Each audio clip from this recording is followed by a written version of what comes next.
Tonga tany Anosy Be Anala mo i ministra mahatanty tsy manao raty Bobaira. Ny antony nahatongavany tany Anosy Be Anala falitra aloatra mangorona dia resaka fanaraha-maso sy fizarana zanatrondro ary fampianarana manavaka ny vavitrondro sy ny lahitrondro. Ireo olona tonga maro nanotrona izany mo dia nakasitrahany manokana. Ho lasa lavitra isika hoe hafatra izay nambarany ity ministra mahatanty tsy manao raty Bobaira ity. Tompoko vavy sy tompoko lahy, milohany hesoantsika amin'ny resaka zay ataontsika moa dia mbola toy ny mahazatra foana ary tsy miova efa fantatra nareo aza adino ny miabone ny chaîne antsika, aza adino ihany koa ny manao j'aime ny video ary aza adinona ny mametraka ny komantera. Ndeha aloha idirantsika vetivety izany fanaovana abonnement izany mialohany hirsoantsika amin'ny resaka zay ataontsika. Ndao ary tompoko lahy, ndao ary tompoko vavy, abone vetivety ary ny chaîne antsika.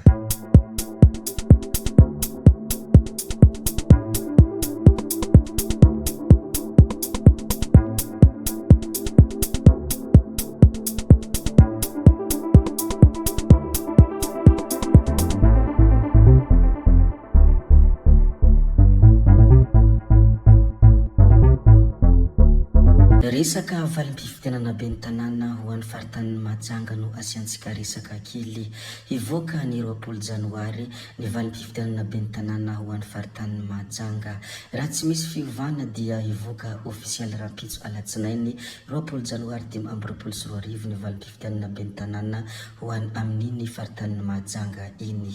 Raha ny fantatra mo dia maraina amin'ny 8 ora ka hatramin'ny 12 ora ny fagatra Melaka sy ny fagatra Sofia ary ny tolakandro amin'ny 2 ora sy sasany kosa ho an'ny fagatra Betsiboka sy Boeny. Maro mo ireo ny tarena sy ny menimenina amin'ny fisiana halabaty sy fanikandalana nandritra ny iny fifidianana iny.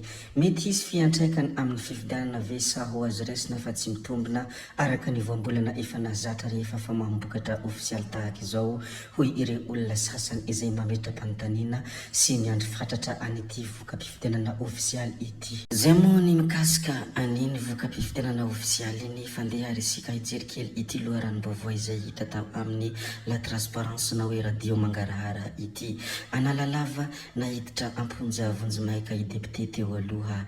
Raha ny fantatra dia nahiditra amponja Vonjimaika eny Antanimora ny alakamisy 19 Janoary alina ny solombavam-bahoaka teo aloha tsy iza moa izany fa Andriamatoa Irene Jaosera. Miisa 3 izy ireo nahiditra amponja Vonjimaika ary misy vehivavy iray voampanga fa eo ambany fanaraha-masina fitsarana paky. Ny fitrandrahana tsy ara-dalàna sy ny fitaterana harendranomasina amin'ny andro alina tsy misy fahazahoan-dalana, fanaparam-pahefana ihany koa sy fanaovana kolikoly sy fanodikodinana fitaovam-panjakana no voalaza ny vesatra ny ampangana azy ireo. Niezaka ny fandray tamin'ireo olona ankaiky an'ity député teo aloha ity izareo tao amin'ny radio Mangarahara raha araka ny nambarany izy ireo fa tsy nisy azo izy ireo. Ny antony nahatonga ireo tao amin'ny radio Mangarahara niezaka ny fandray tamin'olona ankaiky azy moa dia mba ahafantatra bebe kokoa ny mikasika an'ity raha ity.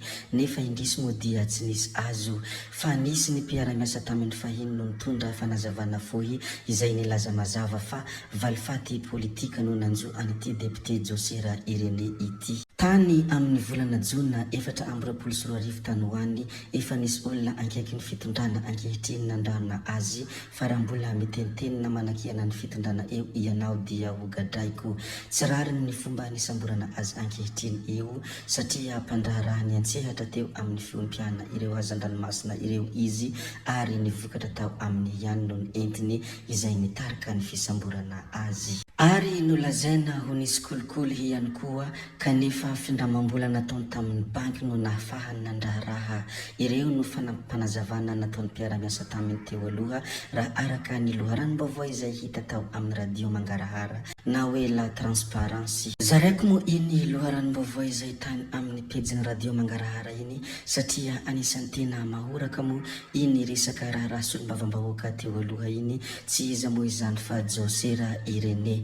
Rehefa voalazantsika ny mikasika an'izay dia ndeha arisika ilaza an'ity manaraka ity indray ry tompoko vavy sy tompoko lahy. Mbola any amin'ny faritra Sofia hatrany moa ity anankiray ity Antsohihy velarantany 5.10 hektara voarakotra zanakazo tonga maro ary navitrika ny fokon'olona namalony antso natao amin'ny fanarenana ny tontolo iainana amin'ny alalan'ny fambolen-kazo.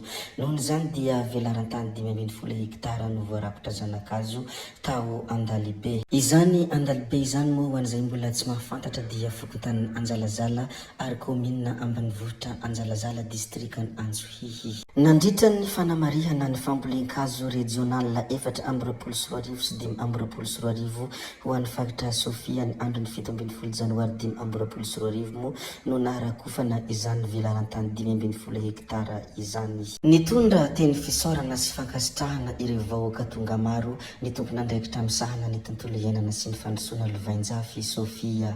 Ny SG ny faritra sy ny prefet no nitarika ireo tompon'andraikitra ara-panjakana sy tsy miankina amin'ny fanjakana na natanteraka ny hetsika.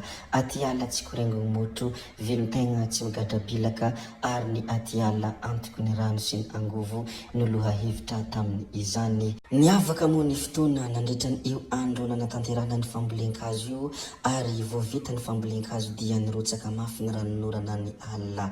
Antenena araka izany ny vokatra ny ezaka izay natao hoy ireo olona izay nanatanteraka ity fambolen-kazo ity. Rehefa voalazantsika sy voaresaka antsika moa ny mikasika an'iny fambolen-kazo iny ndia resika iresaka kely ny mikasika an'ity ministra mahafinaritra ity. Tsy iza moa izany fa mahatanty tsy manao raty Pobera. Tonga teny Anosibeanala moa ny tenany faritra Alotra Mangoro. Fanaraha-maso sy fizarana zanatrondro ary fampianarana manavaka vavitrondro sy lahitrondro no antony nahatongavany tany antoerana ary tsy adinony ihany koa ny misaotra ireo tonga maro.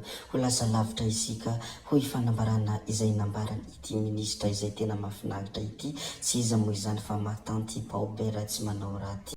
Nandritra ny fandehanany ity ministra ity tany antoerana ihany koa no nilazany hoe efa vita tsara ny lalana mankaty Anosibeanala tongava mitsidika ity tanàna ity fa tena tsara ilay toerana no mahavokatra ankoatran'ny fiompiana trondro izay efa miroborobo. Rehefa niteny anio moa ity andriamatoa ministra ity dia avy hatrany dia namoaka ny fanehoan-keviny ny mpanao gazety anankiray. Tsy iza moa izany fa Fernand Selo.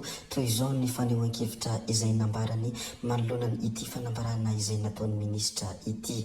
Vita terasy vita pasoka tsara fotsiny angamba fa le hoe vita tsara dia goudron toy ireny hita any faratsiho ireny no vita tsara hoy Fernand Selo. Vao misy orana mafimafy na orana roa andro fotsiny dia simba indray io. Tokony atao goudron izy io sa ahoana ny hevitrareo hoy fanontaniana izay napetraky ny mpanao gazety anankiray. Tsy iza moa izany fa Fernand Selo. Ny hamarana antsika tanteraka ity video ity moa dia resaka tanànan'ny Saint Augustin. Anisan'ny tombon-drano tamin'ny fandalovany ilay rivodoza Tikely Difaranty moa ity tanàna ity. Miandrandra ny manam-pahefana mba hijery ireo ny haramboina ny mponina any antoerana. Tsara lazaina moa izay satria anisan'ny mpahitanindrazana amintsika koa ireo any amin'ny tanàna Saint Augustin iny ka izany indrindra no antony izarako izany ato aminareo. Tompoko vavy sy tompoko lahy, zay ihany koa no namarana ny videontsika anankiray ity koa dia ankasitrahana ianareo na vitanay hanao hatramin'ny farany ary mbola entanina foana no mbola hanaraka ny video manaraka izay alatsaka hiato misesisesy zay fa tsy maintsy hametra veloma izay veloma vetivety fa tsy hoe veloma mandrakizay amin'ny manaraka indray no manao ny misimisy veloma tompoko lahy veloma tompoko vavy.